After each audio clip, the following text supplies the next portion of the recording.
Hi అండి. ఇవైతే ఉసిరి ఒక్క పొడి లేదా ఉసిరి బొరుగులు పాంచనామలు అంటారు కదండి. అవైతే నేనైతే తయారు చేసుకుంటున్నాను. నాకు చాలా ఇష్టమండి ఇవంటే. వీటి కోసం అయితే ఫస్ట్ ఇవి ముక్కలుగా కట్ చేసుకోవాలి. మీకు కుదరకపోతే నీట్గా కడుక్కొని తుడిచిన తర్వాత మీకు మేము ఇలా కట్ చేయలేమనుకుంటే ఆవిరి మీద ఉడికించుకుని ఆ తర్వాత కట్ చేసుకోవచ్చు. ప్రాసెస్ నేను చెప్తానండి.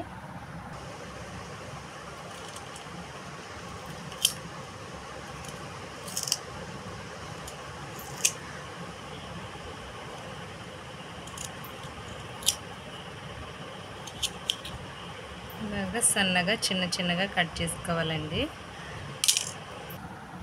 ఇవి కట్ చేసిన తర్వాత ఇదిగోండి ముక్కలు అయితే ఇవిలా వచ్చాయి. ఇవి మిరియాలండి, శొంఠిది మిరియాలు వేసుకున్నానండి. నెక్స్ట్ దీంట్లోనే ఒక స్పూన్ సాల్ట్,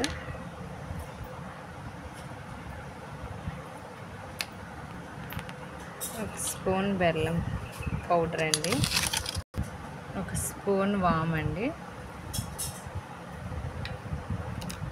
దీంట్లో మనం ఇప్పుడు శొంఠి వేయాలండి. ఇవన్నీ మిక్సీ పెట్టిన తర్వాత ఇలాగ ఫైన్ పౌడర్ అయితే ఇలా వచ్చిందండి. ఇంత మెత్తగా అయితే రావాలి పౌడర్ అన్నది. ఈ ముక్కలన్నీ ఒక గిన్నెలోకి తీసుకుని తర్వాత ఈ పౌడర్ అన్నది మనం ఇంట్లో వేసుకొని కలుపుకోవాలండి. దీంట్లో మనం నిమ్మరసం కూడా వేయాలండి. ఎందుకంటే నేను పెద్ద సైజు నిమ్మకాయలు 2 అయితే నేను తీసుకున్నాను. ఇవైతే కట్ చేసి ఇప్పుడైతే రసం అయితే దీంట్లో వేస్తాను. తీయగా రసం అయితే వచ్చిందండి, ఇంత వచ్చింది. గింజలన్నీ తీసేసి మనం అందులో ఈ ముక్కల్లో అయితే రసాన్ని అయితే వేసేస్తాను.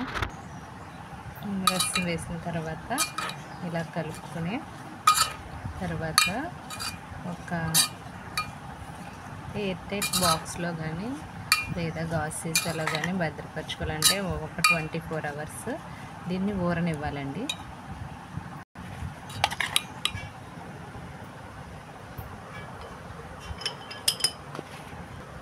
ఇవి ఒక రోజంతా ఇలా ఊరనిచ్చాక తీసి బాగా ఎండగా ఉన్నప్పుడు ఇవి ఎండిపోయేంత వరకు మనం ఒక 2-3 రోజులు ఎండబెట్టుకుంటే మీకు ఇదైతే ఈ ఒక్క పొడి లేదా ఉసిరి బొరుగులు అన్నది రెడీ అయిపోతుందండి. ఇది హెల్త్కి కూడా చాలా మంచిది.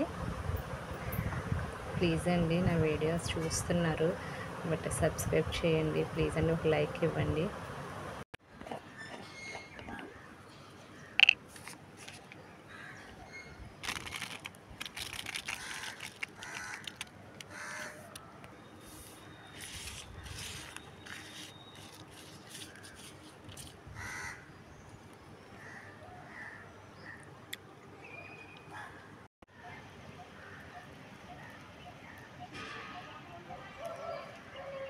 తర్వాత అయితే ఇలాగైతే ఆరిపోయినాయండి.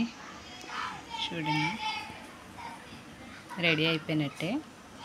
ఈ సంవత్సరం పాటు నిలవ ఉంటాయండి. నేనైతే ఇలా స్టోర్ చేసుకున్నానండి. వీడియో నచ్చితే ప్లీజ్ అండి సబ్స్క్రైబ్ చేసుకోండి, ఒక లైక్ ఇవ్వండి. Thank you friends.